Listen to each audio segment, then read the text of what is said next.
Nosso segundo livro lido do nosso projeto literário Lendo Filosofias foi O Mito da Caverna. O escritor foi Platão. Vamos falar um pouquinho rapidamente sobre a vida de Platão, porque a gente já citou ele, a gente já leu ele no último livro lido, que é a Apologia de Sócrates, então a gente discorreu um pouquinho sobre a vida dele. Se você ainda não viu a resenha da Apologia de Sócrates, corre lá e veja. Eu vou deixar o link aqui na descrição do vídeo, clique lá para você poder ver e participe também do nosso projeto aí literário Lendo Filosofias.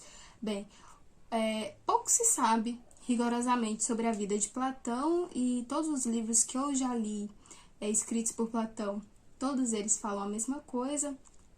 E Platão viveu ali entre 427 a 347 a.C. Seu nome verdadeiro é Aristócles, e ele se interessou grandemente pela filosofia, e ele vem de uma família, de uma linhagem muito nobre, muito rica, de onde ele nasceu. Então ele sempre teve boa educação, teve bons pais, é de uma linhagem aí que tinha dinheiro, que tinha riquezas, e logo ele se despertou aí para querer conhecer, para saber mais sobre a filosofia. E com o passar do tempo ali, ele se encontrou com Sócrates, o que fez ainda mais o seu interesse pela filosofia se acrescentar, né, em seu viver, em seus conhecimentos. Ele quis mais aprender sobre a filosofia, sobre o caminho da verdade. E Sócrates vem de uma família modesta, né, de uma família de artesãos, e que não tinha muito dinheiro, não tinha muita riqueza, então possivelmente ali Platão se interessou bastante por Sócrates, por saber, por constatar ali, na verdade, no momento, que o conhecimento, que o desejo pelo saber, que a filosofia não vem de bens materiais, mas sim vem pelo conhecimento, pelo ser, pela busca da virtude, pela busca da verdade. Então ali, com certeza, o encontro dos dois acrescentou bastante na vida, principalmente de Platão, e que veio ali a ter muitos outros conhecimentos, e que só acrescentou ali na vida dele, o que fez ele gostar muito mais de filosofia. Em relação ao livro, ele tem mais ou menos 78 páginas de escrita, é da editora Édipro, ou Edipro, porque não tem acento agudo. Ele é um pochetinho, uma mão mais ou menos. E aqui nesse livro, Platão vai relatar as conversas que Sócrates, o seu mestre, ele foi discípulo de Sócrates, teve com o seu irmão chamado Glauco. Então aqui eles vão discorrer a respeito de várias coisas, sobre verdade, virtude, sobre a vida modesta, sobre vida que o homem de filosofia, as pessoas devam viver. E eu fiquei muito interessada em ler o livro, tanto por conta do título, o autor, e também porque a gente sempre ouve rumores a respeito dessa história, então eu me interessei bastante. Eu falei, então vou ler esse livro, vou colocar na lista. E o diálogo que aqui consta de Glauco e de Sócrates, se eu não me engano, é de um texto extraído do livro A República. Então é um diálogo mesmo, onde Sócrates vai fazer várias perguntas para Glauco, onde ele vai responder. Eu senti com uma certa insegurança em relação a algumas respostas, e Sócrates, sempre muito enfático, sempre verdadeiro, claro, vai explicar as coisas para Glauco. E o livro já começa a respeito das pessoas dentro da caverna, né? E Sócrates vai relatar que se as pessoas que estão dentro da caverna vissem a luz, né? Vissem quem viu a luz, e essas tais pessoas virem voltarem para aquela caverna, vissem quem viu a luz, com certeza achariam estranho, e muitas delas nem aceitariam as verdades vistas por aquela pessoa que viu a luz. E aqui a gente já pega no ar muitas coisas, inclusive essa questão aqui da caverna, essa história, esse mito da caverna, né, já é contado por muitas pessoas em escolas, né, pais contam para os filhos, avós contam para os netos.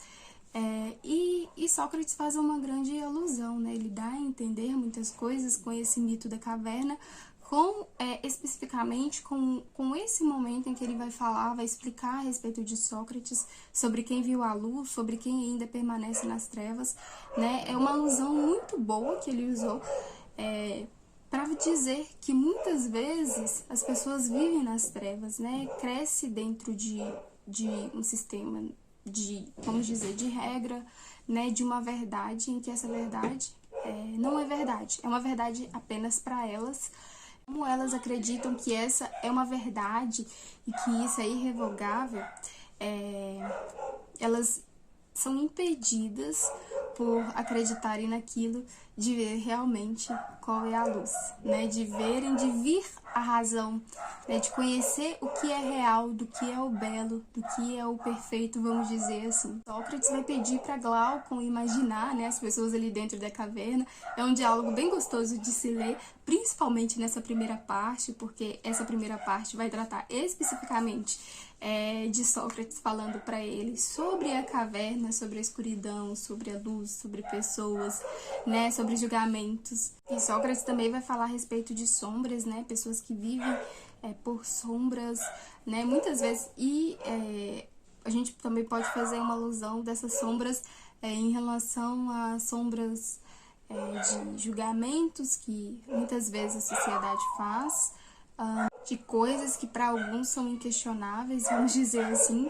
E em um dado momento, Sócrates vai dizer para Glaucon a seguinte questão: mas nossa atual discussão, por outro lado, demonstra que o poder do aprendizado está presente na alma de todos os que o instrumento do aprendizado de cada um é como um olho que não é capaz de ser girado da escuridão para a luz sem que se gire o corpo inteiro. Eu achei incrível essa fala de Sócrates, porque realmente, né, não tem como eu virar a minha cabeça para trás sem virar o meu corpo inteiro. Então, assim também são as nossas ideias, né? Então, para mim, para mim olhar para uma ideia, para eu poder cogitar em ter uma ideia, eu vou ter que me dedicar totalmente a ela. Isso, né, tem a ver, posso dizer assim, com o corpo, né, que eu vou ter que me entregar a essa ideia, né, esse pensamento, a essa verdade. E aqui Sócrates vai falar a respeito da educação, né, sobre governança, sobre política, sobre bastantes temas. E em um dado momento ele vai falar o seguinte: ora, parece que as outras, assim denominadas virtudes da alma, têm afinidade com as do corpo, pois realmente não são preexistentes, mas sim adicionadas posteriormente por meio do hábito e da prática. Porém, a inteligência ou sabedoria parece pertencer, acima de todas, a uma qualidade mais divina que nunca perde seu poder, mas que é ou útil e benéfica ou inútil e danosa, dependendo do rumo de sua conversão.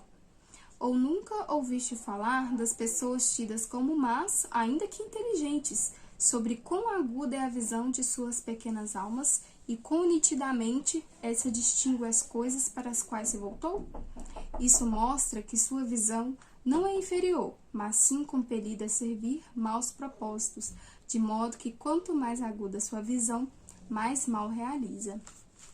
E algo que eu também achei que faz sentido o que Sócrates disse, né? Ele relaciona muitas coisas com outras. Ele vai dizer o seguinte: a opinião concerne a geração e mutação, o intelecto concerne ao ser, e tal como o ser está para geração e mutação, está o intelecto para a opinião, e tal como o intelecto está para a opinião, está o conhecimento ou ciência para a crença, e a intelecção para a imaginação ou conjuntura. Eu achei tão interessante porque hoje jovens têm outras mentalidades, porque jovens antigamente tinham outras totalmente diferentes, né? Então, jovens hoje com 17 anos não pensam em se casar, né? O que antigamente, assim, podia-se se considerar demasiadamente velha, pessoa com 17 anos que não tinha casado, ou seja, a opinião dessas tais pessoas, né, desses tempos, né, mudaram, ou seja, houve mutação ali em relação a essas gerações. Sócrates também vai falar a respeito, né, que as pessoas, né, os políticos futuros, né, por exemplo, um presidente ou um governador, um vereador, um prefeito, antes de executar tal cargo, eles deveriam ser preparados para isso. Não somente se candidatarem, irem ganhar e exercerem esse poder que eles têm, mas sim de serem preparados desde pequenos. né, para exercerem da melhor forma possível, né? E nesse preparo eles ali teriam uma ajuda, né, de uma certa pessoa com total conhecimento. Aqui ele vai falar que, né, possivelmente um filósofo seria bem melhor para instruir esse jovem. E ali nesses espaços de tempo, nesses anos até esse jovem se tornar adulto, né, para exercer algum cargo de liderança na sociedade, quando ele exercesse, ele estaria totalmente apto para fazer tal coisa e totalmente julgar as coisas com justiça, com equidade, com verdade, ter virtude, colocar acima de tudo a verdade. E isso exige dedicação, ao ponto que Sócrates vai falar o seguinte: ao fato de que aqueles que estamos criando jamais deveriam tentar aprender algo incompleto, algo que não atinja o fim que tudo deveria atingir. O fim que mencionamos há pouco no caso da astronomia. Aqui ele vai dizer em relação das matérias que todo estudante que deseja, né, exercer futuramente o cargo de liderança na sociedade deveria aprender, né, que ele vai falar sobre respeito de céu, de flecha, né, de astronomia, de gramática, se eu não me engano, de geometria também.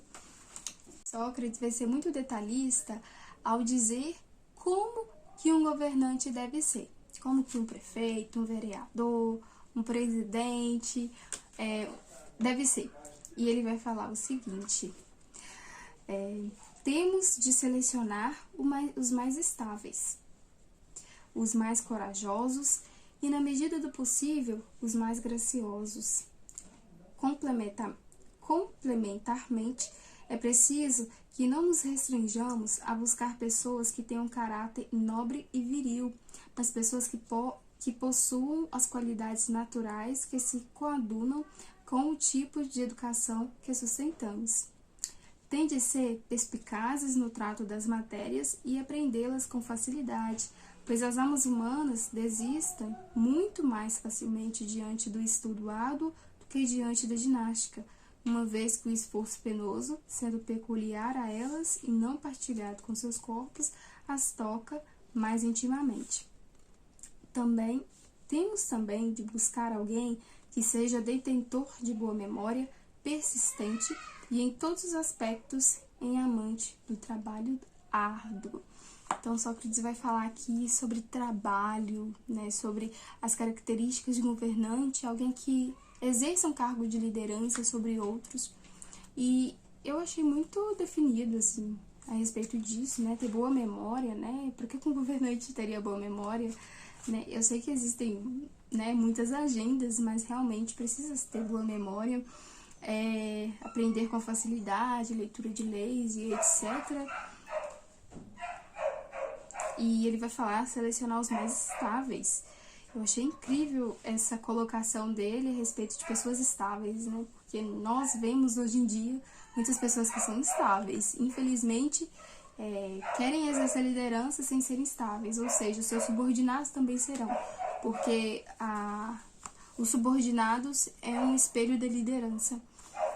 Então, pessoal, aqui o Sócrates ele vai relatar, vai sair do mito da caverna, vai discorrer a respeito de variados outros temas, principalmente sobre política, sobre formação da juventude, da adolescência, né, das pessoas mais velhas aí.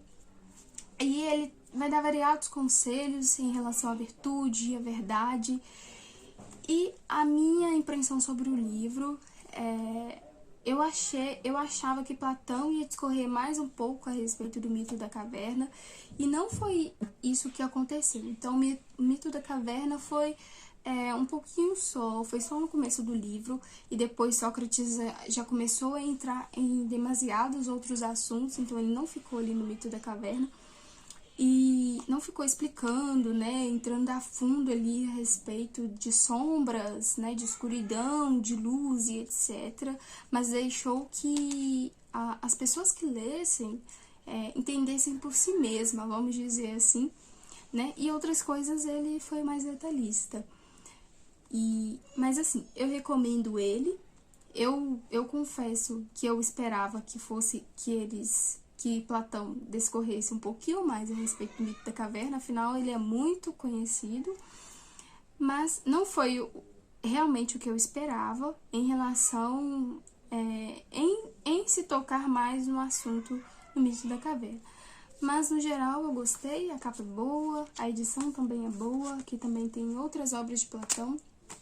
E, assim, são ensinamentos, né? É algo que, se você ler, você vai se formar na sua moralidade, na sua ética, né? Você vai parar, você vai pensar por muitas coisas, para muitas coisas, né? Você vai ver as nossas governanças, você vai se ver, você vai se reconhecer, né? E verificar que muitas vezes a sociedade, no geral, tem errado, né? Ela tem errado em ser pessoas, em ser cidadãs, né? Porque os nossos líderes são os espelhos de que nós somos, né?